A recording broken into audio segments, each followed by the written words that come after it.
Hey everyone, I'm Nick, and you're listening to the Expansion Podcast. The topic for this episode is Bitcoin's quantum ultimatum. Lately, we've been hearing a lot of fears and claims that Bitcoin is doomed, that the whole thing will collapse because a quantum computer will soon crack it. We're going to break it down short and simple. Before we dive in, please subscribe and support us.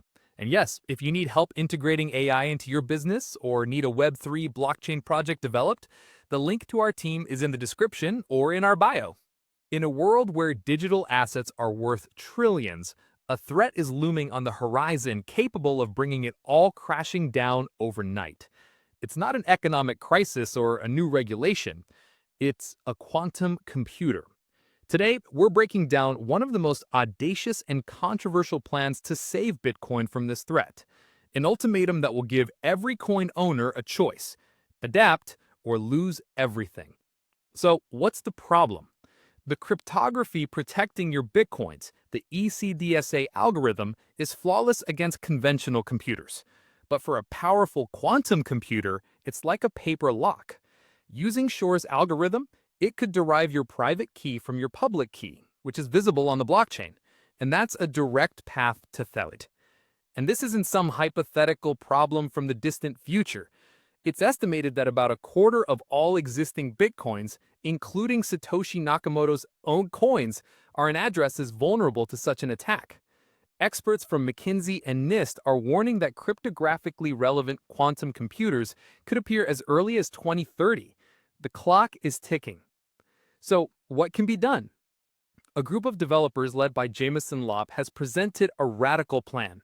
They argue that voluntary upgrades won't cut it. Drastic measures are needed. Their plan has three phases. Phase 1, a ban is placed on sending funds to old, vulnerable addresses. This step is meant to force exchanges, wallets, and services to switch to new quantum-resistant standards. Phase 2, the harshest one, about 5 years after that, transactions from old addresses will simply become invalid. If you haven't moved your funds to a new, secure address by them, they will be permanently frozen on the blockchain. You will lose access to them. It's an ultimatum. Phase 3, optional.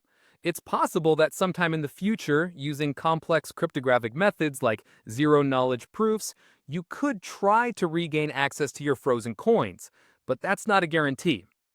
This plan has sparked a firestorm in the community. On one hand, its authors have a point. It's a preemptive strike that creates a powerful economic incentive to get the entire ecosystem to act in coordination. In the event of a real quantum attack, hesitation would be catastrophic. But on the other hand, this is a direct violation of Bitcoin's core principles. A network that prides itself on decentralization and the fact that no one can take your coins is suddenly introducing a mechanism for a forced burning of funds. It's a dangerous precedent. What happens to those who lost their keys? Or those who just don't follow the news? They will unfairly lose their savings. Moreover, such a controversial move could lead to a network split, a hard fork, that would create chaos and erode trust in the asset. So, what's the bottom line? It's important to understand that right now, this is just a proposal, a draft. It's unlikely to be adopted in its current form. However, its value is that it has forced the entire community to seriously talk about an inevitable problem. This quantum ultimatum has presented Bitcoin with a fundamental question. What's more important, the immutability of past rules or survival in the future? The answer to that question will determine the fate of the world's leading cryptocurrency. Thanks for your time and attention. Like the format? Hit the like button and ask questions or share your opinion in the comments. Until the next episode, take care. This is Nick.